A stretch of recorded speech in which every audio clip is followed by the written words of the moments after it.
आज की वीडियो में हम डिस्कस करेंगे क्वालिटी एश्योरेंस और क्वालिटी कंट्रोल की कंप्लीट डॉक्यूमेंटेशन, यानी जितनी भी हमारे QC डिपार्टमेंट में डॉक्यूमेंटेशन यूज़ हो रहे हैं हम कंप्लीट एक ही वीडियो में उसको कवर करेंगे। अगर आप QC में आना चाहते हैं तो ये डॉक्यूमेंटेशन आपके लिए बहुत ज़रूरी है। कंप्लीट डॉक्यूमेंटेशन के बारे में आपको पता होना चाहिए। इंटरव्यूज़ में भी ये डॉक्यूमेंटेशन पूछे जाते हैं और ये जो तैयार करते हैं स्पेशली ज़्यादातर QC डिपार्टमेंट पे, अगर आप QC इंजीनियर है, QC इंस्पेक्टर है, QC सुपरवाइज़र है, QC मैनेजर है, तो ये डॉक्यूमेंटेशन आपने ही तैयार करने हैं। स्टार्ट करते हैं अपने आज के इस वीडियो के। सबसे पहले हम देखते हैं कि हमने इस वीडियो में कौन से डॉक्यूमेंट को आज कवर करेंगे। सबसे पहले हमारे पास inspection and test plan ITP/SATIP। Inspection and test plan को हम देखेंगे /SATIP यानी Saudi Aramco typical inspection plan. ITP और SATIP में क्या डिफरेंस है हम इस वीडियो में कवर करेंगे। नेक्स्ट हमारे पास है स्केजुअल क्यू। स्केजुअल क्यू क्या है हम इसको भी पढ़ेंगे। नेक्स्ट हमारे पास है मेथड स्टेटमेंट या वर्क मेथड स्टेटमेंट। ये भी QC का डॉक्यूमेंट है, हम इसको कवर करेंगे। नेक्स्ट हमारे पास है RFI, WAR, IR, FIR check request यानी request for inspection, work inspection request, field inspection request और चेक रिक्वेस्ट। ये डॉक्यूमेंट कम्प्लीटली डेली बेस पे यूज़ होने वाला है।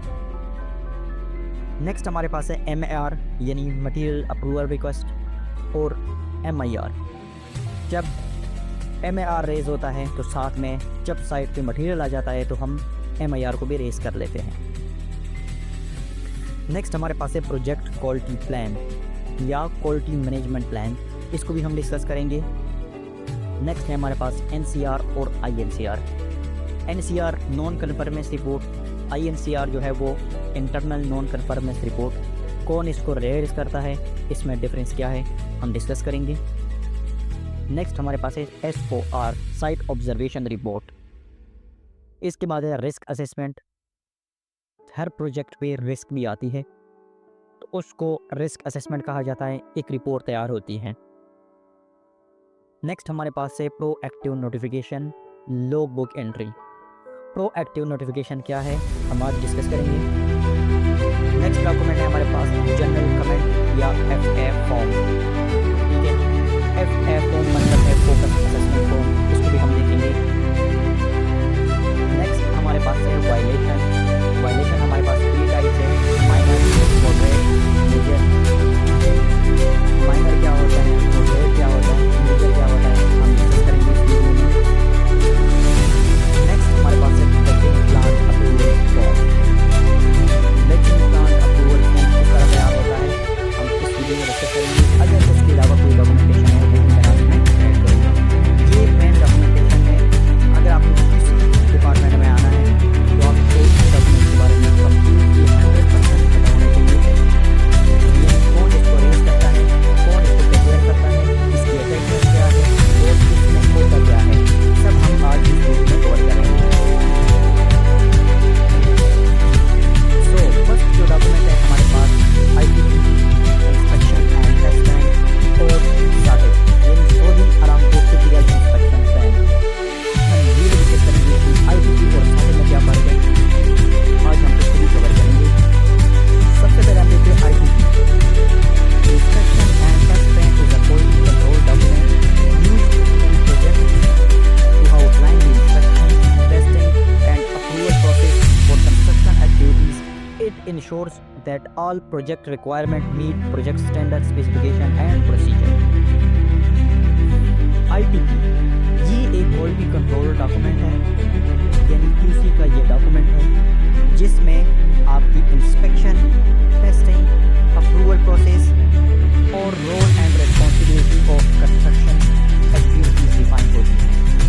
यानी इसमें आपके स्टैंडर्ड भी होते हैं, स्पेसिफिकेशन भी होते हैं, प्रोसीजर भी होते हैं और आप ये मेंशन इसमें होता है कि कौन सा काम किस बंदे ने करना है, यानी रोल एंड रिस्पॉन्सिबिलिटी।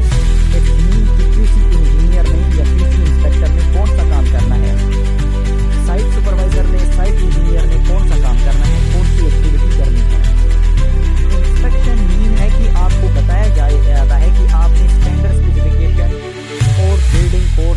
मुताबिक काम किस तरह चेक करना है। इसमें आपको ये भी बताया जाता है कि आपने टेस्टिंग का प्रोसीजर किस तरह करना है, यानी आपने जो भी काम करना है वो स्टैंडर्ड स्पेसिफिकेशन के मुताबिक करना है। आगे हम इसके इंस्पेक्शन जो 4 टाइप से क्राइटेरिया है वो भी हम देखते हैं। मैं दोबारा रिवाइज करता हूँ। आईटीसी में आपकी इंस्पेक्शन, टेस्टिंग और अप्रूवल प्रोसेस होता है। रोल एंड रिस्पॉन्सिबिलिटी होती है, यानी कौन सा बंदा किस एक्टिविटी का रिस्पॉन्सिबल है, किस तरह आपकी इंस्पेक्शन करनी है, किस तरह आपकी टेस्टिंग करनी है और किस तरह आपने एक ऑब्जेक्ट को अप्रूव करना है या एक एक्टिविटी को अप्रूव करना है। अब हम देखते हैं कि आईटीपी और साकेट में फ़र्क क्या है। जब भी आप सऊदी अरामको प्रोजेक्ट पे काम करोगे तो आप साकेट को फॉलो करोगे। जब आप नॉन अरामको प्रोजेक्ट पे काम करोगे तो आप आईटीपी को फॉलो करोगे। बाकी इसमें criteria, inspection, testing, approval process जो है दोनों सेम होती है। साकेट में ये होता है कि आपने जो स्टैंडर्ड फॉलो करने हैं वो सऊदी अरामको के फॉलो करने हैं। आईटीसी में ये होता है कि अगर इनकेस आपने जो स्टैंडर्ड फॉलो करने हैं वो फिर आपने इंटरनेशनल स्टैंडर्ड फॉलो करने हैं। अरामको के प्रोसीजर जो है, जिस तरह सऊदी अरामको के प्रोसीजर है या सऊदी अरामको के स्टैंडर्ड है, आपने साकेट में जो आपको वो प्रोसीजर क्राइटेरिया बताया होता है तो आपने Saudi Aramco typical inspection plan को अरामको प्रोजेक्ट पे आपने साकेट को फॉलो करना है। बाकी ये दोनों सेम ही है, ठीक है। यही डिफरेंस है कि अगर आपने अरामको प्रोजेक्ट पे काम करना है तो आपने साकेट को फॉलो करना है, यानी Saudi Aramco engineering standard follow करने हैं। अगर आप नॉन अरामको प्रोजेक्ट पे काम करोगे तो आपने आईटीपी को फॉलो करना है, ठीक है। उम्मीद है कि आपको क्लियर पता लग गया होगा अभी के साकेट और आईटीपी में क्या फर्क है। अब इंस्पेक्शन प्रोसीजर हम देखते हैं। हर एक्टिविटी का अपना आईटीपी तैयार होता है। जैसे मैंने बताया ना कि आप कौन सा एक्टिविटी किस तरह करोगे, सब किस चीज़ में मेंशन होता है, आईटीपी में मेंशन होती है। यानी अगर आपने कंप्लीट करनी है तो आपने कंप्लीट किस तरह करनी है, ये चीज़ मेंशन होगी आपकी आईटीपी में। साथ में उसका चेकलिस्ट होता है। अगर साकेट है तो क्या होगा, सैक होगा, यानी सऊदी अरामको का सैक होगा, सऊदी इंस्पेक्शन चेकलिस्ट होगा उसमें। अगर नॉन अरामको है तो उसमें क्या होगा, चेकलिस्ट होगा। अगर कंक्रीट करनी है तो उसका अलग प्रोसीजर होगा, आपको बताया गया होता है आईटीपी में कि आपने इस एक्टिविटी को किस तरह करनी है, आपने इसकी इंस्पेक्शन किस तरह करनी है और कौन इसका रिस्पॉन्सिबल होगा, कंक्रीट का रिस्पॉन्सिबल कौन होगा, ये भी मेंशन किया होता है इसमें। अब इसमें 4 टाइप जो मेन इंस्पेक्शन है वो क्राइटेरिया बताया गया है कि आपने किस तरह इंस्पेक्शन करनी है। सबसे पहले है इसमें होल्ड पॉइंट। होल्ड पॉइंट क्या होता है, इनकम्प्लीट डॉक्यूमेंटेशन और इंस्पेक्शन की क्राइटेरिया को मैं ऑलरेडी वीडियो बना चुका हूं, इस वीडियो में मैं फिर से डिस्कस करूंगा। Hold point, work can not be proceed until inspection approval is given. Simply ये मतलब है कि आप तब तक वर्क को आगे प्रोसीड नहीं कर सकते जब तक आपको अप्रूवल नहीं होगी। अप्रूवल किसकी तरफ से नहीं मिली होगी, आपको यूएई की तरफ से, प्रोजेक्ट इंस्पेक्शन डिपार्टमेंट की तरफ से, प्रोजेक्ट मैनेजमेंट कंसल्टेंट की तरफ से, कंसल्टेंट की तरफ से, कंसल्टेंट इंस्पेक्टर की तरफ से।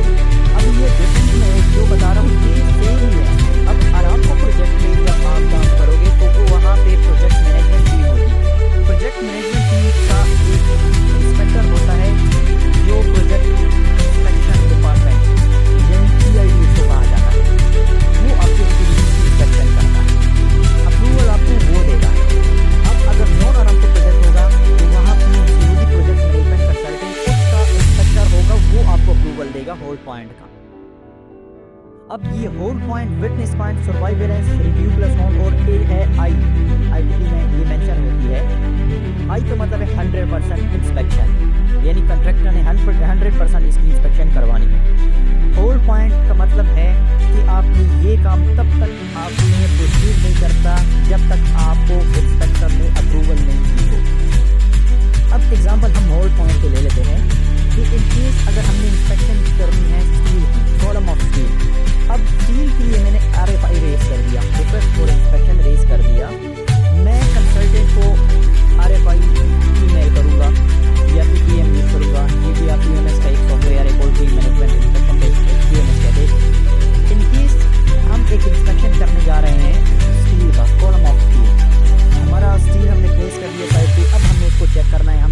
RFI रेस किया है कंसल्टेंट को, यानी इंस्पेक्शन डिपार्टमेंट को। अब जब तक इंस्पेक्टर आके मुझे अप्रूवल नहीं देता इंस्पेक्शन रिक्वेस्ट पे, यानी RFI पे रिक्वेस्ट फॉर इंस्पेक्शन या WIR पे साइन नहीं करता, तब तक मैं नेक्स्ट एक्टिविटी प्रोसीड नहीं कर सकता। अब स्टील के पास नेक्स्ट एक्टिविटी क्या है? Form work. यानी मैं फॉर्म वर्क तब तक नहीं लगा सकता जब तक इंस्पेक्टर ने मुझे स्टील की अप्रूवल नहीं दी। बहुत ईजी एग्जाम्पल मैंने दिया, आप इसे समझ आ गई होगी। Witness point, inspector observe but does not stop work. Simply witness point use है इन केस एग्जाम्पल हम यही ले लेते हैं स्टील। हमने स्टील के लिए RFI रेस कर दिया। अब नेक्स्ट एक्टिविटी हमारी क्या है? Form work. अब मैं RFI रेस कर लेता हूँ कंसल्टेंट को, इंस्पेक्टर को, और मैं इन्फॉर्म कर देता हूँ कि साइन इंस्पेक्शन। अब वो डिपेंड करता है PID पे, इंस्पेक्टर पे, कि अगर वो आ जाए साइड पे तो ओके वो चेक कर ले। अगर वो चेक करने ना भी आ जाए, ये हमें इन्फॉर्म कर लेता है कि इट्स ओके, आप नेक्स्ट एक्टिविटी कर सकते हैं। विटनेस पॉइंट नहीं होता है कि वो हमें सिर्फ अप्रूवल दे देता है ऑरली, यानी हमें बता देता है एग्जाम्पल मोबाइल वगैरह की करके बता देता है कि आप बस नेक्स्ट एक्टिविटी करें, आप अपना काम ना रुकवाएं। और पॉइंट में क्या होता है, जब तक हमें अप्रूवल ना मिली हो, हमें RFI पे साइन ना किया हो, हम नेक्स्ट एक्टिविटी के लिए नहीं जा सकते। विटनेस पॉइंट में हमें क्या होता है कि इंस्पेक्टर ऑब्जर्व कर लेता है but does not stop work. Next हमारे पास है surveillance, routine check during ongoing work. Surveillance का सिंपल ये मतलब है कि आपका QC इंस्पेक्टर या कंसल्टेंट का इंस्पेक्टर किसी भी टाइम आ सकता है और आपकी एक्टिविटी को चेक कर सकता है। यानी साइट पे वर्क जारी है सुबह से शाम तक, कंसल्टेंट का इंस्पेक्टर किसी भी टाइम आ सकता है, आपका काम चेक कर सकता है। होल पॉइंट विटनेस पॉइंट में तो हमें RFI रेस करते हैं ना, यानी IR WIR रेस करते हैं ना, और सर्वाइवेलेंस में उसको इंस्पेक्शन रिक्वेस्ट रेस करने की जरूरत नहीं है। रिव्यू पॉइंट वेरिफिकेशन, नेक्स्ट हमारे पास है review point verification, post completion check to confirm complaints. Review point में ये होता है कि एक तरह वेरीफाई किया जाता है कि काम एक एक्टिविटी, यानी एग्जांपल किसी एक्टिविटी के साथ टेस्टिंग है, अप्रूवल है, किसी मटेरियल के अप्रूवल है, वो चेक करते हैं। एग्जांपल हम साइट पे आ गए चेक करने के लिए, अब जो मटेरियल की अप्रूवल रिकॉर्ड है वो जाके चेक करेगा कि ये मटेरियल जो है ये अप्रूवल है कि नहीं है। ये इसमें क्या करता है, RFI को रिव्यू कर लेता है, और मतलब उसको काम नहीं रोकता, सिर्फ रिव्यू के लिए जो कंफर्मेशन के लिए उसमें आगे टेस्टिंग वो चेक करेगा, फिर उसको क्या करेगा, फाइनल करेगा। मैं यहाँ एक वर्ड यूज़ कर रहा हूँ RFI WIR IR चेक। ये सारे जब आप आराम को प्रोजेक्ट पे काम करोगे तो उसको RFI रिक्वेस्ट फॉर इंस्पेक्शन कहा जाता है। नेक्स्ट हमारे पास है WIR, जब आप नॉन आराम को प्रोजेक्ट पे काम करोगे तो उसको WIR कहा जाता है। कुछ प्रोजेक्ट पे इसको FIR भी कहा जाता है, कुछ प्रोजेक्ट पे इसको IR भी कहा जाता है, IR यानी इंस्पेक्शन रिक्वेस्ट। कुछ प्रोजेक्ट पे इसको FIR भी कहा जाता है, इंस्पेक्शन रिक्वेस्ट।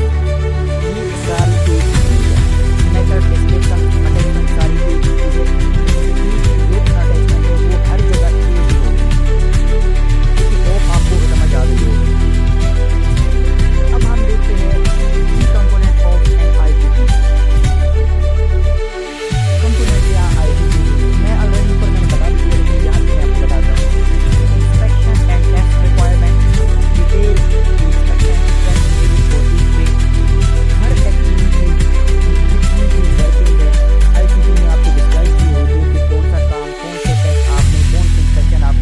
करने हैं, यानी आपको बताया दिया जाता है कि कौन सी एक्टिविटी आपकी होल्ड पॉइंट है, कौन सी एक्टिविटी आपकी विटनेस पॉइंट है, कौन सी एक्टिविटी आपकी रिव्यू पॉइंट है। ठीक है। एक्सेप्टेंस क्राइटेरिया हमारे पास है स्पेसिफिक बेंचमार्क और टॉलरेंस फॉर पासिंग इंस्पेक्शन, यानी कौन सा काम आपने किस तरह करना है, और इसकी एक्सेप्टेंस क्राइटेरिया का मतलब ये है कि जो भी काम आप करो स्टैंडर्ड स्पेसिफिकेशन के मुताबिक करो, तभी ये एक्सेप्ट होगा। रोल एंड रिस्पॉन्सिबिलिटी के बारे में मैंने बता दी कि इसमें डिफाइन होता है कि QC इंजीनियर या QC इंस्पेक्टर या site supervisor, site engineer, QC manager इस एक्टिविटी का रिस्पॉन्सिबल होगा। Hold point critical stages where work can not B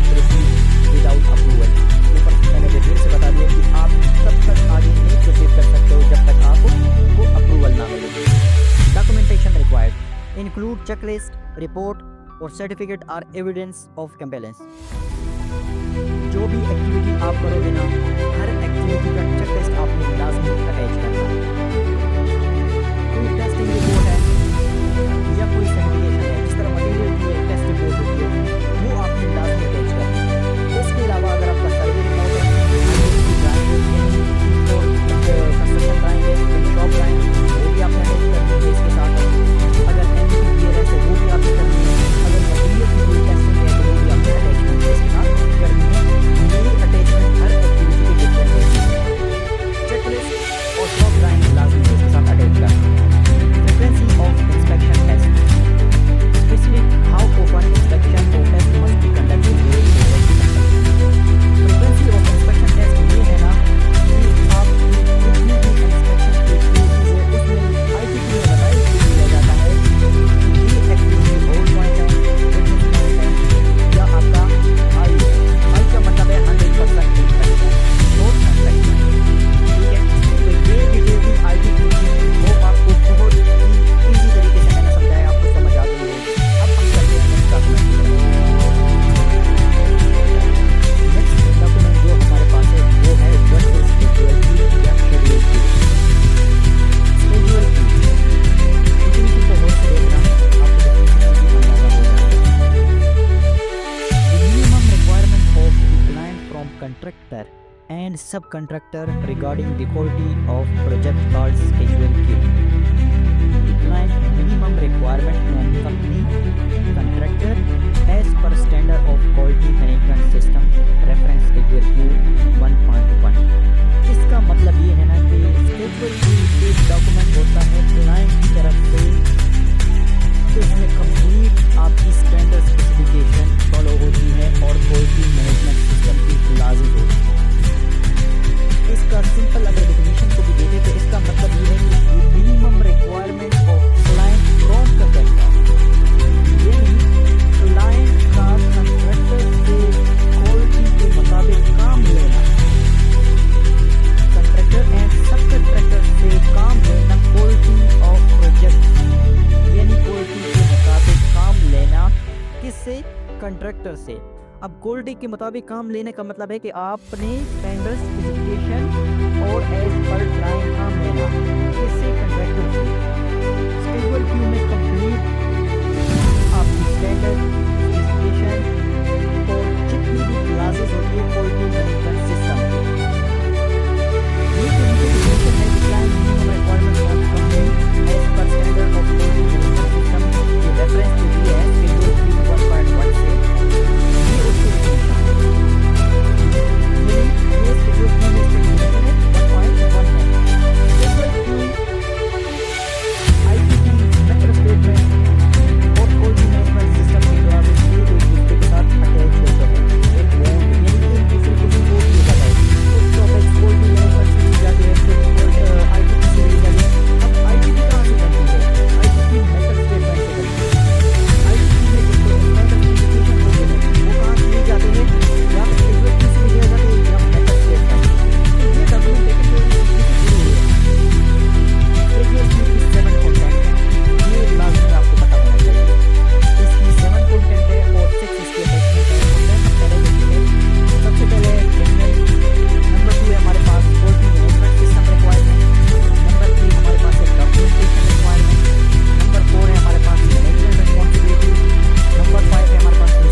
measurement, analysis and improvement.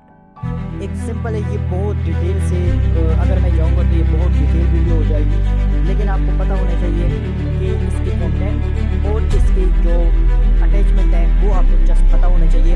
Describe मैं नहीं कर सकता क्योंकि डिटेल वीडियो चली जाएगी फिर, लेकिन आपको मेन पता होना चाहिए स्केड्यूल की है क्या, इसके ऊपर जो मैंने बता दिया डिस्क्रिप्शन, और इसकी कंटेंट क्या है, इसकी अटैचमेंट क्या है। अब हम चलते हैं अटैचमेंट की। अटैचमेंट 1 है हमारे पास कंट्रैक्टर एंड सब contractor quality personal qualification requirement, यानी जो भी कंट्रैक्टर या सब कंट्रैक्टर काम करे वो उसके पास क्वालिटी पर्सनल क्वालिफिकेशन होनी चाहिए। ये भी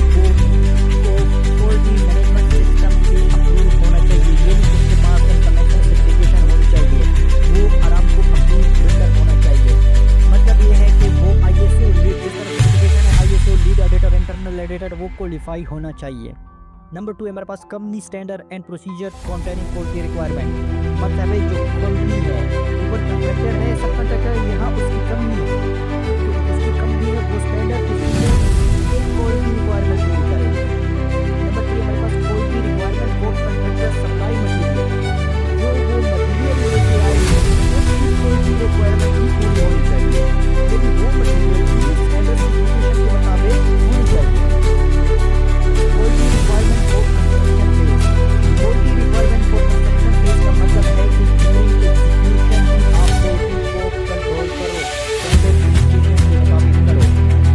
summary of quality system deliverables, ठीक है, summary of quality system deliverables ये है कि इसमें आपको डॉक्यूमेंटेशन यानी आरएफआई आरएफआई हो गया, एमआर हो गया, एमआर ये डॉक्यूमेंटेशन इसमें शामिल है। क्वालिटी रिक्वायरमेंट यानी प्रोजेक्ट तो इसलिए क्वालिटी रिक्वायरमेंट होनी चाहिए। आप क्वालिटी को डिलीवर करोगे तो स्टैंडर्ड स्पेसिफिकेशन के मुताबिक करो, प्रोजेक्ट को करो तो स्टैंडर्ड स्पेसिफिकेशन के मुताबिक करो, ताकि ये डिटेल स्पेसिफिकेशन जो होते हैं इसमें बहुत ज़्यादा ये डिटेल ये स्टैंडर्ड स्पेसिफिकेशन इंक्लूड होते हैं, हर एक्टिविटी में डिफाइन होती है, हर स्टैंडर्ड स्पेसिफिकेशन उसमें डिफाइन हुआ होता है। आपको स्टैंडर्ड स्पेसिफिकेशन पता लग गया होगा। स्टैंडर्ड चीज़ का आपको जब कितना पता होना चाहिए स्टैंडर्ड चीज़ होता क्या है, minimum quality requirement from client from contractor, standard specification के मुताबिक काम लेना किससे, कंट्रैक्टर और सब कंट्रैक्टर से। इसके कंटेंट आपको पता होनी चाहिए। 7 इसके कंटेंट है, अटैचमेंट इसकी 6 है, ये अटैचमेंट आपको पता होनी चाहिए। अब हम चलते हैं नेक्स्ट अपने डॉक्यूमेंट की तरफ से। नेक्स्ट डॉक्यूमेंट है हमारे पास मेथड स्टेटमेंट या work method statement. Method statement क्या होता है, इसको वर्क मेथड स्टेटमेंट भी कहा जाता है। Method statement is a document by contractor to client covering the general procedure of particular job in specific manner as per standard specification and client। अच्छा, सबसे पहले बताऊं कि सबसे पहले जो डॉक्यूमेंट होता है वो मेथड स्टेटमेंट तैयार होता है। जब मेथड स्टेटमेंट तैयार हो जाए तो फर्दर इससे मजीद डॉक्यूमेंटेशन तैयार हो जाए। मेथड स्टेटमेंट को कौन तैयार करता है, आपका QC इंजीनियर भी तैयार कर सकता है, आपका QC मैनेजर भी तैयार कर सकता है, लेकिन मेथड स्टेटमेंट में डिफरेंट टॉपिक्स होते हैं। अगर सेफ्टी का टॉपिक है तो वो सेफ्टी डिपार्टमेंट तैयार करेगा, अगर क्वालिटी रिलेटेड है तो वो क्वालिटी के डिपार्टमेंट तैयार करेगी, अगर साइट के हवाले से कुछ इसमें टर्मिनोलॉजीज हो तो वो साइट कंस्ट्रक्शन टीम तैयार करेगी। फाइनल ये PM के पास चला जाता है। जब सेफ्टी का भी हो जाता है, HEC का मतलब कंस्ट्रक्शन टीम की तरफ से भी हो जाता है, क्वालिटी की तरफ से भी हो जाता है, PM इसको रिव्यू कर लेता है, चला जाता है कंस्ट्रक्टर के पास और क्लाइंट के पास, वो भी रिव्यू कर लेता है तो वो भी इसको अप्रूव कर लेता है। अब मेथड स्टेटमेंट है क्या, method statement is a document by contractor to client, ये कंट्रैक्टर की तरफ से होता है क्लाइंट को, कवरिंग जनरल प्रोसीजर, जो भी जनरल प्रोसीजर हो और पर्टिकुलर जॉब, हर एक्टिविटी को आपको किस तरह करना है इन सेफ मैनर, एक अच्छे तरीके से एज पर standard specification and drawing, safe तरीके से स्टैंडर्ड स्पेसिफिकेशन और ड्राइंग के मुताबिक। मेथड स्टेटमेंट ये है और आपको पता लग गया होगा कि मेथड स्टेटमेंट क्या होता है।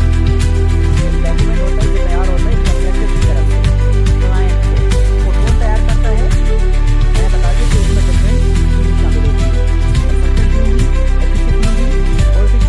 और मजीद अगर कोई सर्वे की कोई उसमें चीज़ें होती हैं तो वो भी इसमें तैयार करती है सर्वे डिपार्टमेंट के। अगर एनी की कोई चीज़ है तो एनी तैयार करेगी। पर्पस क्या है,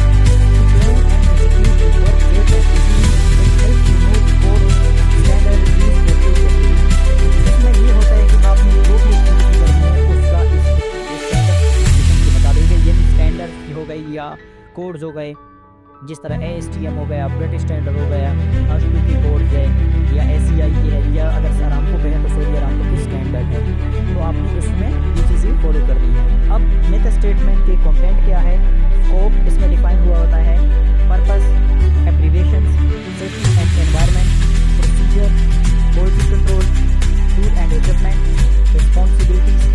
अच्छा, इसमें रिस्पॉन्सिबिलिटी भी डिफाइन होगी कि कौन सी रिस्पॉन्सिबिलिटी, जिस तरह ITP में होती है ना, सेम एज मेथड स्टेटमेंट में। अब ITP में मैंने बता दिया कि रोल एंड रिस्पॉन्सिबिलिटी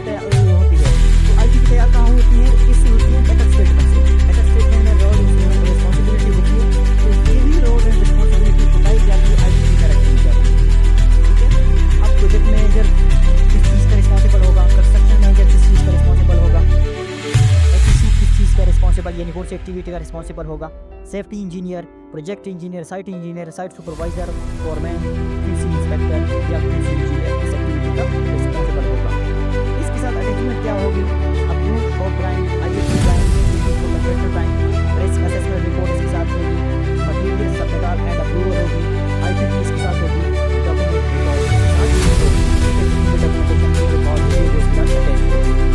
आपको पता लग गया होगा कि मेथड स्टेटमेंट क्या है, what is RFI, WR, IR, FIR, ये request for inspection, work inspection request, IR inspection request, FIR work inspection request और एशियन कंट्रीज में इसको चेक रिक्वेस्ट भी कहा जाता है। A request for inspection is a formal document used in the construction project to request approval for completed work at various stages. It is essentially part of quality control and transparency around the delivery and project standards, Saudi Aramco engineering standards, Saudi Aramco engineering procedure, SATIC and Saudi Aramco Natural Resources Certification. जब भी हम कोई काम करें, कोई activity करें, उसको करने के लिए हम आरएफआई रेज करते हैं। आरएफआई का मकसद क्या है, चेक करना। हम कोई भी काम करें वो हम कंसल्टेंट से, प्रोजेक्ट इंस्पेक्शन डिपार्टमेंट से, प्रोजेक्ट मैनेजमेंट कंसल्टेंट से चेक करने के लिए कि ये काम एज पर ड्राइंग हुआ है कि नहीं हुआ है, पर स्टैंडर्ड स्पेसिफिकेशन हुआ है कि नहीं हुआ।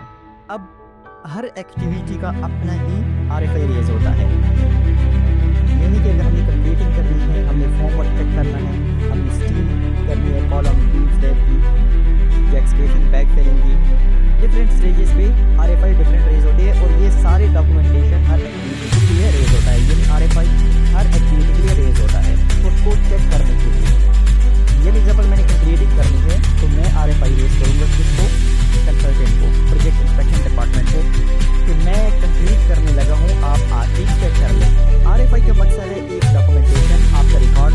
दूसरा मेन जो मकसद है ये आपकी इंस्टीट्यूशन यूज होता है। कल को अगर इनकी कोई इशू आ जाए इस एक्टिविटी में, इस स्ट्रक्चर में, तो एज ए रिकॉर्ड के तौर पर इसको दिखाया जा सकता है कि ये एक्टिविटी हमने कंसल्टेंट के इंस्पेक्टर से चेक करवा चुके हैं, हमारे पास एक प्रूफ रहेगा। दूसरा इससे क्वांटिटी भी निकाली जाती है, ये चला जाता है कॉन्ट्रैक्ट डिपार्टमेंट में भी आरएफआई से। यानी ये एक वर्क डन है ना। अब जब आईपीसी बनती है, ये इनकम पेमेंट सर्टिफिकेट, उसमें क्वांटिटी कहाँ से आती है, उसमें क्वांटिटी इसी आरएफआई से उठाई जाती है कि ये एक्टिविटी कंप्लीट हो चुकी है, इसको आप आईपीसी में बात करी जाती है, वो इसी आरएफआई से क्वांटिटी उठा लेता है। अब आरएफआई की जो होती है, कुछ प्रोजेक्ट को करने के लिए डायरेक्ट ऑन साइट दिए जाते हैं। अब यहाँ आपको प्रोजेक्ट एक लेटर डिस्प्ले या फिर व्हाट्सएप ग्रुप बनाया गया जाता है, इंस्पेक्टर को उसके थ्रू आपको वो भेज देता है, क्यूएमएस सॉफ्टवेयर है, क्यूएमएस सॉफ्टवेयर है और उसको सबमिट किया जा सकता है। इसकी जो टाइमिंग वो 34 आवर है, 48 आवर में आपको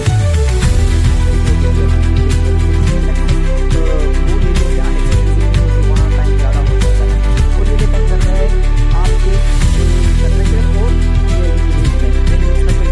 आपने इसको किस तरह एडजस्ट करना है। वायलेशन माइनर मॉडरेट वायलेशन जो वो हेल्दी जो प्रोटेक्शन में हो जाती है, मॉडरेट एनसीआर होता है, मीडियम में वर्क होता है। इसके बारे में मैं जानिए डिटेल की बात करूँगा। नेक्स्ट हम करते हैं अब आरएफआई को अटैचमेंट हम देखते हैं। सऊदी अरामको इंजीनियरिंग प्रोजेक्ट से आरएफआई की जो अटैचमेंट है वो आरएफआई का front page, drawing of activity यानी उस एरिया का, उस एक्टिविटी का ड्राइंग प्लान वो आप मेंशन करोगे, सर्वे रिपोर्ट, साटिक नंबर, आईटीपी। साटिक और आईटीपी में क्या फ़र्क है मैं ऑलरेडी बता चुका हूँ। सेक चेकलिस्ट ऑफ एक्टिविटी, आपने वो एक्टिविटी किस तरह चेक करनी है और इसके अलावा भी अगर कोई अटैचमेंट है तो आपने जिस तरह मटीरियल टेस्टिंग है वो भी अपने साथ अटैच करनी है। नॉन आरामको प्रोजेक्ट पे क्या है, नॉन आरामको प्रोजेक्ट पे RFI front page, drawing of activity, survey report, ITP. अब आरामको प्रोजेक्ट पे साटिक है और यहाँ नॉन आरामको पे आईटीपी है, टेस्ट इफ रिक्वायर्ड। अब इसी तरह अगर मटीरियल रिसीविंग के लिए आरएफआई यूज किया जाता है तो उसके लिए क्या होता है, मजीद आपकी जो स्पेसिफिकेशन है वो आपने इसके साथ अटैच करना है।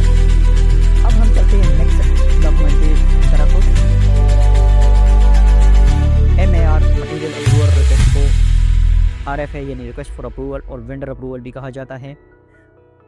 A material approval request is a formal document submitted in the construction project to obtain approval for material before procurement and installation. It ensures that all material supplied to the SDM or to ACI, Saudi Aramco Engineering Standards, Saudi Aramco Material System Certification and Project Requirements. MAR एक formal document है जो हम construction project में submit करते हैं। Approval of material यानी जो भी मटेरियल हम साइट में यूज़ करते हैं उस मटेरियल को पहले हम क्या करते हैं, क्लाइंट से प्रोजेक्ट मैनेजमेंट अप्रूव करते हैं कि हम ये मटेरियल साइज यूज़ करने वाले हैं। पहले हम इसको क्या करते हैं, अप्रूव करते हैं। ये MAR की एक रिक्वेस्ट होती है जो हम ट्रांसमिटाल की इसको कहा जाता है। ये ट्रांसमिटाल क्या चीज़ है, यानी एक चीज़ को अप्रूव करने के लिए, इस मटेरियल को अप्रूव करने के लिए हम ट्रांसमिटाल सबमिट करते हैं, MAR सबमिट करते हैं। ठीक है, किसको, क्लाइंट को या कंसल्टेंट को, प्रोजेक्ट मैनेजमेंट कंसल्टेंट को या प्रोजेक्ट मैनेजमेंट डिपार्टमेंट को। और it insure all material supply with the SDM, यानी ये मटेरियल SDM और to ACI, Saudi Aramco engineering standard, Saudi Aramco material system के मुताबिक या प्रोजेक्ट के रिक्वायरमेंट के मुताबिक होता है। अब सऊदी अरामको प्रोजेक्ट पे जो इसके फेजेज है वो 4 इसके फेजेज हैं, साथ में जो डिफाइन हुई है ये सऊदी अरामको इंस्पेक्शन है। सबसे पहले होते हैं डॉक्यूमेंट रिव्यू, यदि आप सबमिट कर लेते हो इस डॉक्यूमेंट को MAR को, उसका रिव्यू हो जाता है, फिर मटेरियल रिसीव हो जाता है, फिर इंस्टॉलेशन उसकी होती है कमीशन। ठीक है, लेकिन जब आपका मटेरियल रिसीव हो जाता है तो वहाँ हम MIR रेस कर लेते हैं। आगे मैं डिस्कस करता हूँ MIR को, और फॉर्मेट भी मैं आप लोगों के साथ इसका शेयर करता हूँ लास्ट में। सबसे पहले हम देखते हैं MIR को रेस कौन करता है। The contractor QC prepare the MIR document including material technical data sheet. QC inspector या QC इंजीनियर जो होता है वो MIR को रेस करता है। जो कंट्रैक्टर का QC होता है वो MIR रेस करता है किसको, प्रोजेक्ट मैनेजमेंट डिपार्टमेंट या प्रोजेक्ट मैनेजमेंट कंसल्टेंट को। ठीक है, इसमें ये जो इसके साथ अटैचमेंट है ये उस मटेरियल की जितनी भी स्पेसिफिकेशन होती है ना, यानी आपको कोटेशन इसमें आ सकती है, आपका ब्रोशर आ सकते हैं, मटेरियल टेस्टिंग हो सकती है, ये आपने इसके साथ अटैच करनी है। अब एग्जांपल एक स्टील है या सीमेंट है, उस स्टील या सीमेंट की जितनी भी स्पेसिफिकेशन है, इनिशियल सेटिंग टाइम हो गया या कोई भी इसका टेस्टिंग वगैरह जितनी भी टेस्टिंग है उसकी जितनी भी रिजल्ट होती है वो आपको सप्लायर पहले से दे देता है कि इसकी स्क्वायर इतनी होती है, इसकी इनिशियल टाइम इतना होता है, फाइनल टाइम इतना होता है, इसमें इतने केमिकल शामिल है, जो भी उसकी डिटेल होती है वो आपकी कोटेशन में शामिल होती है, वो उसके साथ अटैच होकर चली जाती है। इसके साथ बाकी जो अटैचमेंट है वो material safety data sheet, Saudi Aramco approve vendor list. अब अरामको प्रोजेक्ट ये होता है ना कि जो भी मटेरियल लेके आता है, जो भी वेंडर, जो भी सप्लायर होता है ना, वो अरामको से अप्रूव होना चाहिए। Manufacture certificate and complete statement चाहिए, third party test report and certificate. ठीक है, अब एग्जांपल यहाँ पे जो टेस्टिंग वगैरह जो बनती है वो थर्ड पार्टी बनती है, तो उसकी जितनी कुछ मटेरियल ये टेस्टिंग रिपोर्ट होती है वो आपकी के साथ अटैच करनी है। Submitted to client and approve, आपने क्या करना है, क्लाइंट को अप्रूव सबमिट करना है और अप्रूव करना है। अब जब अप्रूव हो जाता है तो उसके बाद हम क्या कर लेते हैं, MIR को। अब जब हमारा मटेरियल अप्रूव हो जाता है वो साइट पे आ जाता है तो हम क्या कर लेते हैं, MIR रेस कर लेते हैं। MIR बेसिकली होता है RFI, जिस तरह हम करते हैं इंस्पेक्शन करते हैं, सेम मटेरियल के लिए MIR होता है, मटेरियल इंस्पेक्शन रिक्वेस्ट। तो इसके साथ जो अटैचमेंट है वो RFI का फ्रंट पेज डिस्क्रिप्शन, इसमें मटेरियल के बारे में हो जाती है, मटेरियल टेस्ट सर्टिफिकेट। ठीक है, जितनी भी उस मटेरियल की सर्टिफिकेट है वो चेकलिस्ट। अब अरामको का प्रोजेक्ट है तो यहाँ पे चेक होगा, अगर नॉन अरामको है तो वो चेकलिस्ट होता है, सिंपल चेकलिस्ट। साथ ही और ITP, ठीक है, ऑलरेडी मैं बता चुका हूँ साथ ही ITP के बारे में। साथ ही अरामको प्रोजेक्ट यूज होता है, ITP जो है नॉन अरामको प्रोजेक्ट है, इस मटेरियल का साथ ही ITP जो रेफरेंसेज है वो इसके साथ शामिल होने चाहिए। IFC ड्राइंग रिक्वायर्ड हो, सर्वे रिपोर्ट अगर इसके साथ होते हैं, purchase order, vendor approval document, certification delivery हो। अब IFC ड्राइंग इफ रिक्वायर्ड हो, सर्वे रिपोर्ट, ये जब आपका प्री कास्ट मटेरियल आता है ना उस पर ये चीज़ें रिक्वायर्ड होती हैं। नेक्स्ट डॉक्यूमेंट है हमारे पास project quality plan and construction. Detail से मैं नहीं जाऊँगा, बेसिक आपको बेसिक टर्म इसकी समझाऊँगा। प्रोजेक्ट क्वालिटी प्लान को क्वालिटी मैनेजमेंट प्लान भी कहा जाता है। इसका पर्पस क्या है, purpose of the project quality plan define quality objective and catalyst requirement, ensure consistency in construction process, minimize defect and non-conformance issues, establish role and responsibility for quality control, provide a framework for inspection and testing। Project quality plan में ये होता है कि आपको quality के मुताबिक आपका काम जो है वो होना चाहिए, यानी आपने जितना भी काम करना है स्टैंडर्ड स्पेसिफिकेशन और क्वालिटी मैनेजमेंट सिस्टम के क्लासेस के मुताबिक उसके मुताबिक आपका काम होना चाहिए। आपका मिनिमाइज डिफेक्ट और नॉन कन्फर्मेंस इश्यूज़ का मतलब ये है ना कि आपने किस तरह डिफेक्ट्स यानी वायलेशन से बचना है। नॉन कन्फर्मेंस इश्यूज़ आपने किस तरह एनसीआर को रेज करना है और किस तरह आपने एनसीआर से बचना है, यानी वायलेशन से किस तरह बचना है। तो जब क्वालिटी प्लान में आपकी आईटीपी डिज़ाइन होती है, आपकी आईटीपी जो होती है वो प्रोजेक्ट क्वालिटी प्लान और मेथड स्टेटमेंट से बनती है, ठीक है। जिसमें आप आईटीपी के अंदर पूरी आगे जाके डिस्कस करते हैं। Role and responsibility for quality control, यानी क्वालिटी मैनेजमेंट की जितनी भी डिपार्टमेंट होती है उसमें डिफाइन होता है। प्रोजेक्ट क्वालिटी प्लान में ये होता है कि आपकी रोल एंड रिस्पॉन्सिबिलिटी यानी किस बंदे का कौन सा काम है। अब एग्जाम्पल क्वालिटी मैनेजर का क्या काम है, ओवरऑल क्वालिटी को मैनेज करना, मेंटेन करना। इसी तरह किसी इंस्पेक्टर का क्या काम है, इंस्पेक्शन करना या आपके डॉक्यूमेंटेशन आरएफआई रेस करना, आईएचसीआर रेस करना, एनसीआर रेस करना, एनसीआर को क्लोज करना, रेस किस तरह करते हैं क्लोज करना। यानी इसमें रोल एंड रिस्पॉन्सिबिलिटी डिफाइन होती है। अब साइट इंजीनियर साइट सुपरवाइजर की जितनी भी रोल एंड रिस्पॉन्सिबिलिटी है वो इसमें डिफाइन हुई है। इसकी की कंपोनेंट क्या है, ये तैयार किस तरह होता है। प्रोजेक्ट नेम होता है इसमें, scope and location, client and constructor detail, client और कंस्ट्रक्शन डिटेल होती है, applicable code and standard ISO 9001 ISTM data centre Saudi Arab standard. यानी आपका जितना भी काम होता है ना स्टैंडर्ड स्पेसिफिकेशन के मुताबिक होना चाहिए। क्वालिटी मैनेजमेंट सिस्टम, इसमें क्वालिटी मैनेजमेंट सिस्टम डिफाइन हुए हैं, यानी project specific quality production and objective. Her project की अपनी स्टैंडर्ड स्पेसिफिकेशन तैयार होते हैं, आईटीपी हर प्रोजेक्ट की अपनी तैयार होती है। फॉलो कौन सा करता है, यानी ये जितनी भी जो स्टैंडर्ड स्पेसिफिकेशन होती है वो quality management, international standard ISO 802 SCI better standard, Saudi Aramco यूजन स्टैंडर्ड की क्लासेस जो है या स्टैंडर्ड प्रोसीजर है वो इसमें फॉलो होते हैं। रोल एंड रिस्पॉन्सिबिलिटी ऑलरेडी मैं बता चुका हूँ कि वे QC मैनेजर का क्या काम होता है, QC इंस्पेक्टर का क्या काम होता है, साइट इंजीनियर का क्या काम होता है, डॉक्यूमेंट कंट्रोलर का क्या काम होता है। यानी इसमें कंप्लीट आपके रोल एंड रिस्पॉन्सिबिलिटी डिफाइन हुई होती है। Inspection and testing plan, project quality plan में आईटीपी की डिटेल भी होती है कि आपकी आईटीपी एग्जांपल हर काम का की हर एक्टिविटी की अपनी आईटीपी बनती है, ठीक है। Pre approval requirement MAR material approval request, यानी अगर आपने मटीरियल लेके आना है साइट पे तो उससे पहले आपने क्या करना है, MAR रेस करना है। जब आप कोई मटीरियल लेके आओ साइट पे उससे पहले आपने क्या करना है, MAR रेस करना है क्लाइंट को या कंसल्टेंट को। जब MAR अप्रूव होता है उसके बाद ही आप मटीरियल साइट पे लेके आते हो। जब आप मटीरियल साइट लेके आ जाते हो तो उसके लिए उसके बाद आप क्या करते हो, MIR रेस करते हो। यहाँ सिर्फ प्रोसीजर बताया हुआ है, लेकिन मैं आपको बता रहा था कि MIR जब रेज हो जाता है, सबमिट हो जाता है ट्रांसमिटाल के साथ, तो उसके बाद जब वो साइट पे आ जाता है तो उसका मटीरियल MIR रेज हो जाता है उस मटीरियल का। इंस्पेक्शन स्टेजेस, आईटीपी में क्या होता है, इंस्पेक्शन स्टेजेस होते हैं कि आपने जिस तरह हमारे पास कौन सा काम कौन सी एक्टिविटी किस तरह आपने चेक करनी है। अगर सऊदी अरामको को चेक होता है उसके लिए Saudi Aramco inspection check rest, अगर नॉन अरामको है तो इंस्पेक्शन चेक रेस्ट होता है। और इसमें जो आपकी इंस्पेक्शन प्रोसीजर हैं जिस तरह hold point, witness point, surveillance, review plus hold, ये आईटीपी में डिफाइन होती है। Third party testing and reporting, third party की जितनी भी टेस्टिंग रिपोर्टिंग होती है वो आपने किस तरह सबमिट करनी है, वो भी प्रोजेक्ट को प्लान में होती है। Non performance management, non performance management के क्या करना है कि आपने NCR या INCR को किस तरह रेस करना है, ठीक है। उसका प्रोसीजर डिफाइन हुआ होता है, प्रोडक्टिव एक्शन इसका क्या है, प्रिवेंटिव एक्शन इसका क्या है, रूट कॉज इसका क्या है, ये सारी चीज़ें आपकी प्रोजेक्ट क्वालिटी प्लान में डिफाइन हुई होती है। Document control and record keeping, ठीक है।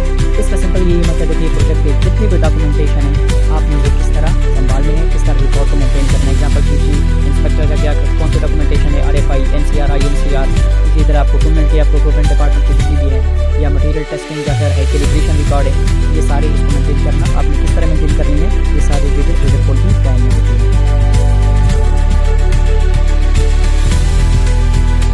नेक्स्ट डॉक्यूमेंट है हमारे पास NCR एंड INCR। होप इसका तो आपको पता होगा, non conformance report and internal non conformance report. Simple definition है, NCR is a formal document issued when work material or process do not conform to project specification and contract document or quality standard. It is critical part of the quality assurance system in construction project। जब भी site पे आपका काम standard specification के मुताबिक ना हो, यानी आपका स्टैंडर्ड स्पेसिफिकेशन या ड्राइंग के मुताबिक ना हो, जब भी आपका काम में वायलेशन हो रही हो तो NCR और INCR रेज होता है। NCR और INCR में डिफरेंस क्या है, NCR जो है वो कंसल्टेंट रेज करती है, अरामको प्रोजेक्ट के कंसल्टेंट की जगह PID है, फिर प्रोजेक्ट मैनेजमेंट डिपार्टमेंट है, प्रोजेक्ट मैनेजमेंट टीम है, उसका जो इंस्पेक्शन करने वाला होता है वो PID होता है, प्रोजेक्ट इंस्पेक्शन डिपार्टमेंट है। और INCR जो रेज करता है वो इंटरनल नॉन कन्फर्मेंस रिपोर्ट होती है जो कंट्रैक्टर का QC रेज करता है, ठीक है। वायलेशन दोनों है, इसमें कंफ्यूज नहीं होना, वायलेशन दोनों हैं। डिफरेंस सिर्फ यही है कि एनसीआर जो है वो कंसल्टेंट का इंस्पेक्टर रेस करता है और आईएनसीआर जो रेस करता है वो इंटरनल यानी QC जो होता है कंट्रैक्टर का वो रेस करता है। जब भी आरामको प्रोजेक्ट पे ये रूल है कि जब भी आप आईएनसीआर को रेस करो तो आपने क्या करना है 48 आवर्स के अंदर आपने कंसल्टेंट को PID को यानी प्रोजेक्ट मैनेजमेंट टीम को इन्फॉर्म करना है कि मैंने आईएनसीआर रेस कर तो इसको आपने क्लोज भी करना है, आपने उस वायलेशन को ठीक भी करना है। इसके बारे में मेरी डिटेल से वीडियो पड़ी है, वो भी आप जाकर चेक कर सकते हैं। एनसीआर और आईएनसीआर के डिस्क्रिप्शन चेक कर लेते हैं। Issues identified by QC inspector और third party inspector time date location. अब यहाँ पे आइडेंटिफाइड बाय QC इंस्पेक्टर इसको आइडेंटिफाई करेगी या थर्ड पार्टी अब यहाँ कौन है? थर्ड पार्टी आपका क्लाइंट है, प्रोजेक्ट मैनेजमेंट टीम है, ये इंस्पेक्टर है, कंसल्टेंट का इंस्पेक्टर है। वहाँ पे आप टाइम इंस्पेक्शन का टाइम नोट करोगे, डेट लोकेशन नोट करोगे। डॉक्यूमेंटेशन में NCR is created with details and supported evidence photos. जब भी आपने एनसीआर को रेस करना है या एनसीआर को रेस करना है आपने क्या करना है फोटो जितने भी एविडेंस हैं अगर वो शॉप कराएंगे अटैचमेंट इसके साथ आपने अटैच करके रहेंगे। अगर फोटोज है या कोई बाकी भी अगर जहाँ वायलेशन हो रही है कौन से चीज़ की हो रही है उसकी ड्राइंग आपने इसके साथ अटैच करनी है। Root cause analysis investigation to determine root cause corrective and preventive action closure and approval. ठीक है, आपने रूट काज आपने काज करनी है किस वजह से हुआ है। करेक्टिव एक्शन है, प्रिवेंटिव एक्शन में क्या है आप इसकी करेक्टिव एक्शन भी आप बताओगे इसको कि आपने इसको किस तरह करना है। प्रिवेंटिव एक्शन का क्या मतलब है इन फ्यूचर आपने इससे किस तरह बचना है। क्लोजर एंड अप्रूवल फाइनल आपने क्या करना है इसको क्लोजर करना है और अप्रूवल क्या करना है जब आप इसको ठीक कर लो। अगर एग्जाम्पल वायलेशन हो रही हो तो जब वो वायलेशन क्लियर हो जाए फाइनल अप्रूवल हो जाए क्लोजर हो जाए तो आपने क्या करना है वो दोबारा आपने कंसल्टेंट को के इंस्पेक्टर को चेक करवाना है। ठीक है, ये जो वायलेशन हुई थी जिसकी वजह से मैंने एनसीआर या आईएनसीआर रेस कर किया था वो भी ठीक हो गई, अब मैं इसको दोबारा क्लोज कर रहा हूँ। ठीक है, तो ये था एनसीआर और आईएनसीआर।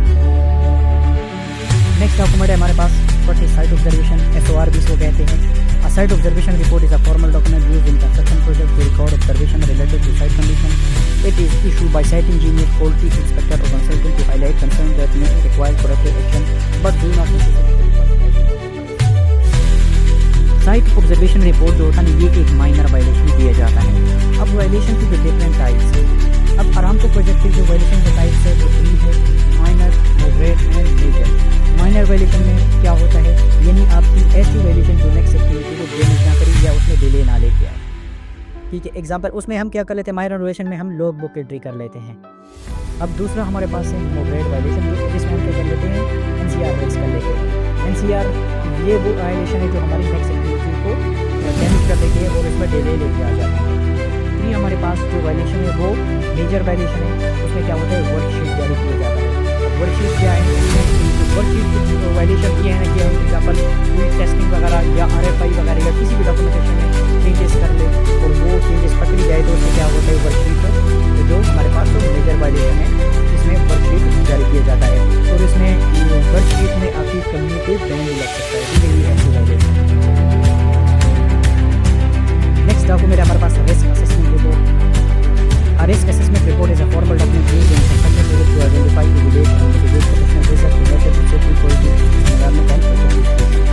Risk assessment report ये होता है कि ये formal document है जो construction project में होता है जो हमें आइडेंटिफाई करता है प्रोटेक्शन रिस्क या रिस्क यानी प्रोजेक्ट के अंदर कितनी भी रिस्क है वो डेंजरस हो सकती है यानी वो मैन पावर के हवाले से भी हो सकती है, मटीरियल के हवाले से भी हो सकती है।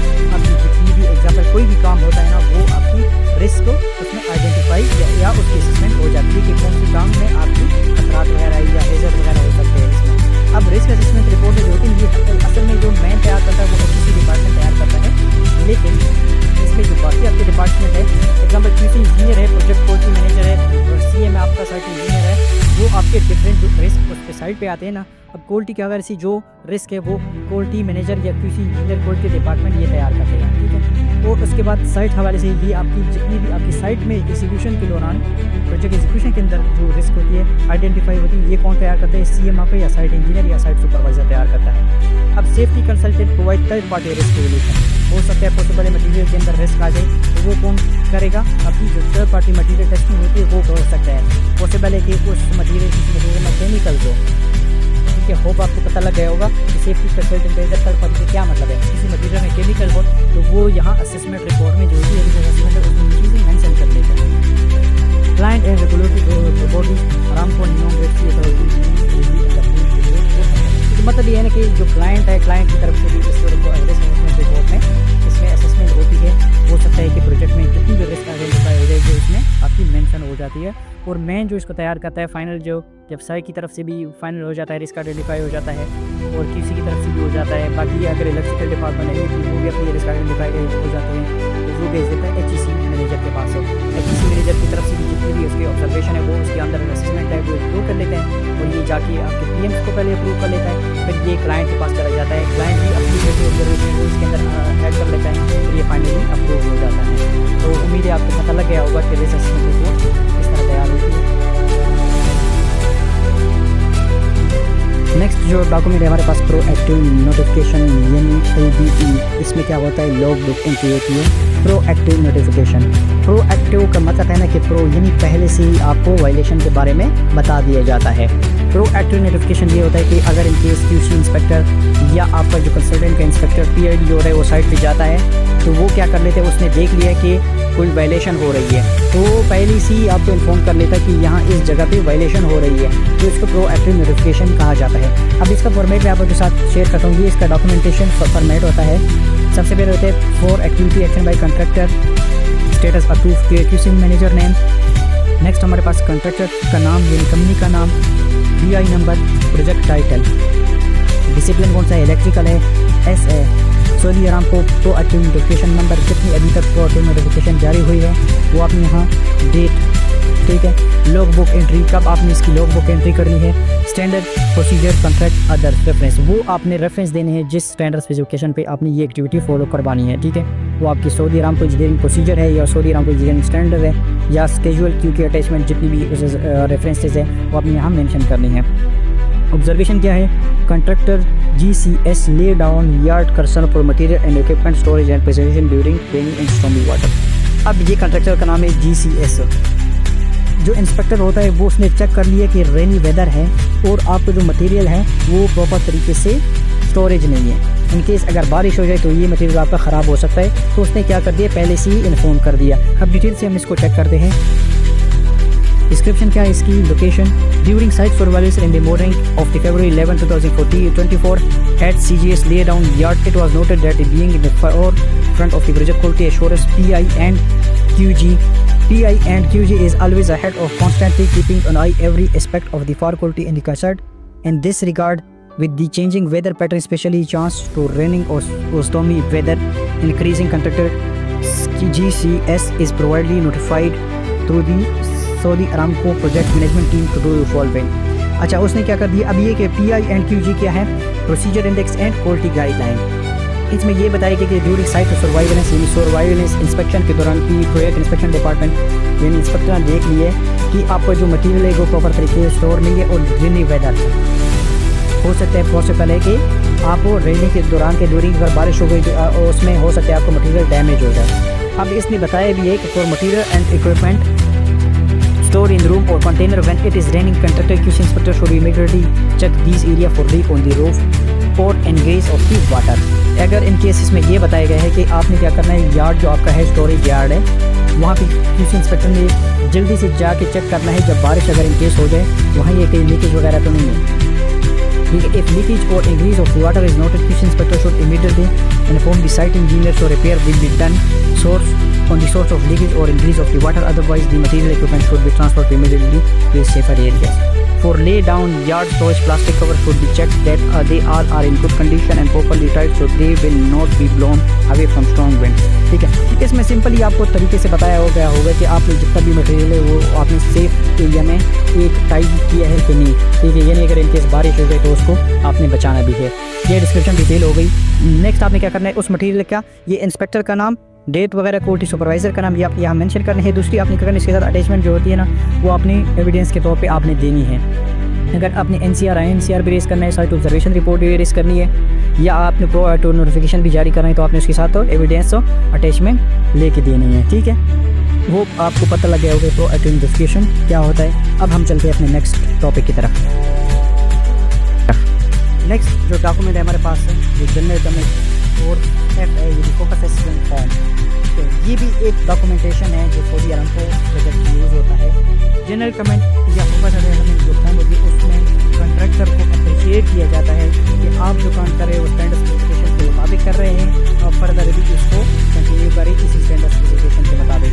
डिटेल में मैं आपके साथ शेयर कर रहा हूँ, लेकिन बेसिक आपको जानना है कि फोकस असेसमेंट या जनरल कमेंट जो फॉर्म होता है ये भी एक डॉक्यूमेंटेशन है जो आपका PID की तरफ से आता है, यानी प्रोजेक्ट इंस्पेक्शन डिपार्टमेंट इंस्पेक्टर की तरफ से आता है। इसमें आपकी अप्रिशिएशन यानी कॉन्ट्रैक्टर को अप्रिशिएट किया जाता है कि आपका जो काम है वो स्टैंडर्ड स्पेसिफिकेशन के मुताबिक हो रहा है। ये डिटेल ऑलरेडी मैं बता चुका हूँ बहुत सी वीडियोज़ में। मैंने जितनी भी डॉक्यूमेंट्स यहाँ डिफाइन की इन एक एक डॉक्यूमेंट के बारे में कंप्लीट डिटेल से वीडियो बना चुका हूँ। हर डॉक्यूमेंट की मेरे चैनल पर वीडियो है से डिटेल में आपको ये फ़ायदा हुआ कि अटैचमेंट कॉन्टेंट जितनी भी अटैचमेंट है कॉन्टेंट इसकी क्या है, प्रोसीजर क्या है, इसका कौन इसको रेज करता है, कौन इसको क्लोज करता है, ये सारी डिटेल आपको वहाँ से पता लग जाएगी। यहाँ इस वीडियो में जस्ट बेसिक आप लोगों को बता रहा हूँ कि डिटेल वीडियो के साथ ताकि जितनी भी हमारे डॉक्यूमेंट है वो इस वीडियो में कवर हो जाए। बाकी इनके बारे में डिटेल से मेरे हर डॉक्यूमेंट के बारे में डिटेल से वीडियो पड़ी। अब ये किस तरह तैयार होता है इसकी डिस्क्रिप्शन बाकी डिटेल से मैं ऊपर वीडियो में बता दिया ऑलरेडी ऊपर टॉपिक है। यहाँ हम देखते हैं लोकेशन आपकी हो गई giving the regular site service visit from February 2024 in was found with the contractor GCS was based on contracted the first layer to select the located foundation lighting code as per project specification and Saudi Aramco stated a 114 the inspector has commanded to work to man covering the construction team to carry on such work। यानी इसका मतलब है मैं आपको direct आ जाता हूँ यहाँ पे जो कंट्रैक्टर है वो काम कर रहा था, बैक फिलिंग का काम कर रहा था, पोल की बैक फिलिंग का जो सऊदी अरमको स्टैंडर्ड के मुताबिक था जो यूज़ कर रहा था यूज़ कर रहा था जो स्टैंडर्ड स्पेसिफिकेशन या डिज़ाइन के मुताबिक कर रहा था। तो इसको अप्रिशिएट किया जाता है किसको, कंस्ट्रक्शन टीम को, जो साइट की टीम को, कि आप फर्दर भी इसको कंटिन्यू रखें। ठीक है, ये होते हैं आपके फोकस असेसमेंट रिपोर्ट यानी जनरल कमेंट की डॉक्यूमेंटेशन होते हैं। नेक्स्ट हमारे पास डॉक्यूमेंट होते हैं procedure for complete batch plant approval. Saudi Aramco procedure 115 आपने बैचिंग प्लांट जो होती है वो आपने किस तरह अप्रूव करवाना। सबसे पहले हमारे पास है उसका प्रोसीजर बताया गया है कि civil QC inspector will make an initial survey for batch plant. QC inspector जो होता है वो पहले बैचिंग प्लांट का सर्वे कर लेता है। Calibration of all plant equipment will collect from the plant supervisor. जितनी भी आपके इंस्ट्रूमेंट इक्विपमेंट होती है उसकी कैलिब्रेशन को इकट्ठा कर लेता है। Collect monthly test report for aggregate cement water cement all equipment जितनी भी आपका मटेरियल यूज होता है ना, अगर सीमेंट है, सैंड है, एग्रीगेट है, वाटर है, उसके जितनी भी आपके सैंपल टेस्ट होते हैं वो यहाँ इकट्ठे कर लिए जाते हैं। ऑल इक्विपमेंट टूल लिस्ट जितनी भी आपकी इक्विपमेंट है उसका टूल लिस्ट तैयार हो जाता है। Batching plant company profile organization chart pre qualification document होता है। जितनी भी बैचिंग प्लांट अब वो कंपनी तैयार करती है, थर्ड पार्टी तैयार करती है, तो उसकी जितनी भी डॉक्यूमेंटेशन है, प्री क्वालिफिकेशन डॉक्यूमेंट है, वो आप जितनी भी वो इकट्ठे कर लेते हैं और ये सारा QC डिपार्टमेंट करता है। Appendix B&C for mix design and attach appendix है जितनी भी मिक्स डिज़ाइन की स्टैंडर्ड। अब मिक्स डिज़ाइन जो आता है वो क्लाइंट की तरफ से आता है, यानी आरामको है तो आरामको की तरफ से, नियॉन है तो नियॉन की तरफ से आएगा। All this document submitted to Aramco for final ये कहाँ चला जाता है, क्लाइंट के पास चला जाता है। क्लाइंट इसको रिव्यू कर लेता है, जितनी भी डॉक्यूमेंटेशन है वो आपकी मटेरियल की हो सकती है, कैलिब्रेशन सर्टिफिकेट होती है, ये सारा सबमिट हो जाता है किसको, आरामको यानी क्लाइंट। अब इसके अंदर जितनी भी टेस्टिंग वगैरह होती है ना वो soil sampling and testing testing होती है, उसके स्टैंडर्ड डिफाइन होते हैं कि STM 6939 के मुताबिक करने हैं। एग्रीगेट का जो STM है 275 सेंटीमीटर करनी है आपको सेंटर मोटर के लिए। तो हमारे पास में है unit weight of soil placing sample कौन मेथड। अगर आपने यूनिट वेट फाइंड करना है तो 250 पे करना है, यानी जितनी भी आपने टेस्टिंग करनी है वो उसमें बताया गया है वो ज़्यादा है कि आपने स्टैंडर्ड स्पेसिफिकेशन के मुताबिक करनी है। असफाल्ट सैंपलिंग एंड टेस्टिंग उसकी स्टैंडर्ड स्पेसिफिकेशन ये बताई गई है और कंट्री की जितनी भी टेस्टिंग है उसकी स्टैंडर्ड यहाँ की बताई गई है। ASTM C31 जो है wetting and curing concrete test के बारे में C1 को जो है वो स्लम और हाइड्रोलिक कंक्रीट स्लम हम इसके मुताबिक करेंगे STM एज पर स्टैंडर्ड STM C143 के मुताबिक करेंगे। 172 हमारे पास क्या है, sampling fresh concrete mix design, यानी जितनी भी स्टैंडर्ड कंक्रीट हम करेंगे या पैचिंग प्लांट से निकालेंगे उसमें हम क्या करेंगे, स्टैंडर्ड को फॉलो करेंगे। तो ये प्रोसीजर होता है पैचिंग प्लांट अप्रूवल की। तो ये थी कंप्लीट डॉक्यूमेंटेशन ऑफ QC की, जितनी भी QC की डॉक्यूमेंटेशन है वो मैं डिफाइन कर चुका हूँ। इन डॉक्यूमेंटेशन में कोई भी थी भी मिस्टेक हुई तो आप कमेंट सेक्शन में पूछ सकते हैं। नेगेटिव कमेंट से करने से बेहतर है कि आप उसको ठीक कर दें, ठीक है। होप आपको पता लग गया होगा किसी डॉक्यूमेंटेशन के बारे में। इसके अलावा भी जो डॉक्यूमेंटेशन है IS 9000 जो हमारे पास है, लीड एडिटर, इंटरनल एडिटर, उसके क्लासेस, उसके जो हमारे पास प्रिंसिपल है, सेवन प्रिंसिपल है, इसके मैं एक टर्मिनोलॉजी यूज होती है प्लान टू एक्चेक, वो भी मैं मज़ीद इसके बारे में वीडियो बनाता रहूँगा। अगर आपको वीडियो पसंद आई तो काइंडली सब्सक्राइब कर दे और इसको शेयर कर दे अपने दोस्तों के साथ या उन बंदों के साथ जो QC को ज्वाइन करना चाहते हैं। QC एक बहुत ही ज़बरदस्त डिपार्टमेंट है, इसके रेट अच्छे हैं, अच्छी सैलरीज पैकेजेस है सऊदी अरब में, स्पेशली मिडल ईस्ट में और बाकी एशियन कंट्रीज़ में भी ये बहुत पावरफुल इसकी जो डिमांडेबल जॉब है इनमें किसी भी रिलेटेड क्वेश्चन है तो आप कमेंट सेक्शन में पूछ सकते हैं। मज़ीद मैं डेली बेस पर करता रहता हूँ उससे रिलेटेड इंटरव्यू के क्वेश्चन, और ये डॉक्यूमेंट मैंने मज़ीद भी डिटेल से डिस्क्राइब कर चुका हूँ। एक एक डॉक्यूमेंट के बारे में मैं वीडियो बना चुका हूँ, यानी अटैचमेंट क्या है, साथ क्या होता है, स्टेटसमेंट क्या है, इसका कंटेंट क्या है, इसका प्रोसीजर क्या है, कंप्लीट एक एक अलग अलग चीज़ें मैंने वीडियो बनाई है। ये एक अलग वीडियो मैंने इसलिए बनाई है ताकि एक ही डॉक्यूमेंटेशन जो इंटरव्यू में इसके बारे में पूछी जाती है ताकि आपको पता होना चाहिए बेसिक अगर चीज़ें आपको